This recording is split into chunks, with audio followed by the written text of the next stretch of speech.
दोस्तों, किसान भाइयों नमस्कार। स्वागत है आपका हमारे चैनल पाटीदार फार्मिंग में। तो किसान साथियों, आज मैं आपको अपने चने का प्लॉट दिखाता हूं। किसान भाइयों, हमने इसमें JG16 किस्म का चना बोया है। और दोस्तों, हमने इसमें सूखे में बुआई की है, इसमें पलेवा हमने नहीं किया है। जो बारिश की नमी थी ज़मीन में, उसी में हमने चने को बोया है। साथियों, 10 इंच हमने गहराई दी थी बुआई करते समय। साथियों, अब मैं आपको बताता हूँ खेत की तैयारी से लेकर अभी तक चना जो उगा है, अब तक हमने क्या इसमें कार्य किए हैं। तो किसान भाइयों, इस खेत में रेस बेड पर सोयाबीन थी। उसके बाद हमने अच्छी तरह कड़क बतर आ गई, तब इसमें कल्टीवेटर चलाया, अच्छी गहरी जुताई की। किसान साथियों, एक ही बार जुताई की है। उसके बाद दोस्तों 2 से 3 दिनों बाद हमने इसमें धूप लगने दी। उसके बाद अच्छा गहरा इसमें एक बार रोटावेटर किया। उसके बाद किसान भाइयों फिर हमने 1 से 2 दिन थोड़ा सा धूप लगने दिया। उसके बाद इसमें हमने चने की बुआई की है। लगभग 30 से 35 केजी प्रति एकड़ हमने इसमें सीड रेट रखा था। और इस वर्ष दोस्तों 18 इंच पर हमने बुआई की है। रो से रो की दूरी आप देख सकते हैं किसान साथियों, 18 इंच है। अगले वर्ष 9 इंच थी, इस वर्ष हमने 18 इंच पर चने की बुआई की है। और दोस्तों, कार्बेंडिज़म प्लस मैंकोजेब फंगीसाइड लिया हमने बीज उपचार में। इसके बाद हमने UPL का रेनो लिया इंसेक्टिसाइड में। इन दोनों से किसान भाइयों बीज उपचार किया है और चने को बोया है। अभी तक किसान भाइयों बहुत बढ़िया तरीके से चने का जर्मिनेशन हुआ है। बहुत से किसान भाइयों के खेत में नमी थी, चना उग सकता था, लेकिन उन्होंने पलेवा किया। तो ये थोड़ी सी बात हमको गलत लगती है।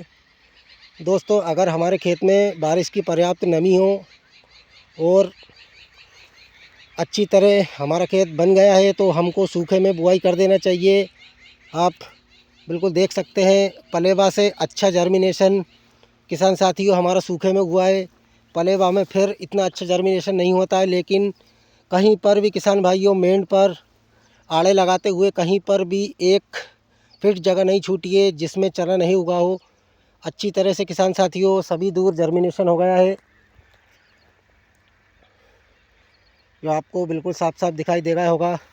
अब किसान भाइयों, इसमें लगभग 1 महीने तक हम किसी भी प्रकार की दवाइयों का स्प्रे या पानी कुछ भी इसमें नहीं देंगे।